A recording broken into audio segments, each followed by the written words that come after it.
topic that has generated some discussion, especially in these particular days. And the topic is about the Mahdi. So firstly, what is the Mahdi? Secondly, what is the evidence of his existence and characteristics? And thirdly, what are some of the historical controversies that have taken place? The Mahdi. Who is he? What is he going to do? First of all, his name. The Prophet ﷺ said, his name will be like my name, and his father's name will be like my father's name. So he will be Muhammad ibn Abdullah, Muhammad the son of Abdullah.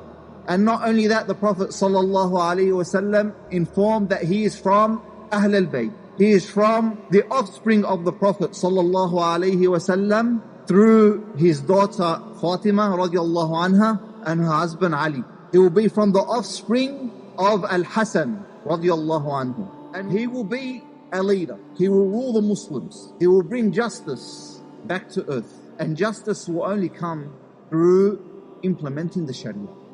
And there will be many battles fought. And he will come from the east, as the Prophet ﷺ mentioned. And he will have those supporting him initially from the east. And this also refutes the belief of the Rafidah, who believe the Mahdi is in a cave in Iraq and has been there for over 1,000 years. Yani, what's he doing? This goes against the Quran, the Sunnah. It goes against logic, yet they fool the masses. In a cave for 1,000 years. His name is not Muhammad ibn Abdullah. They don't even claim he's from the offspring of Al-Hasan. They say he's from Al-Hussein. If he's there, why doesn't he come out? So the Mahdi, according to our tradition, is a normal human being, of flesh and blood.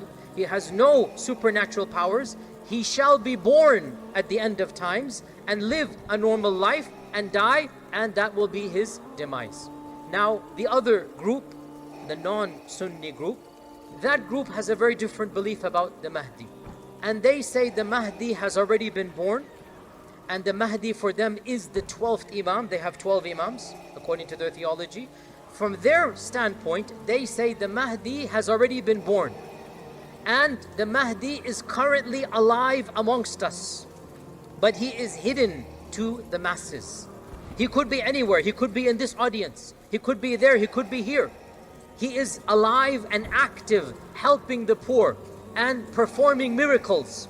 And according to them, he has supernatural powers. He knows ilm al-ghayb, and he can control the creation, and they give him powers that are, from our perspective, not appropriate. Like, this is something only Allah Azza wa Jal has.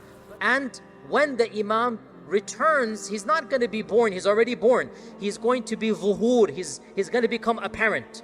And he will reveal himself, kashf, he will reveal himself.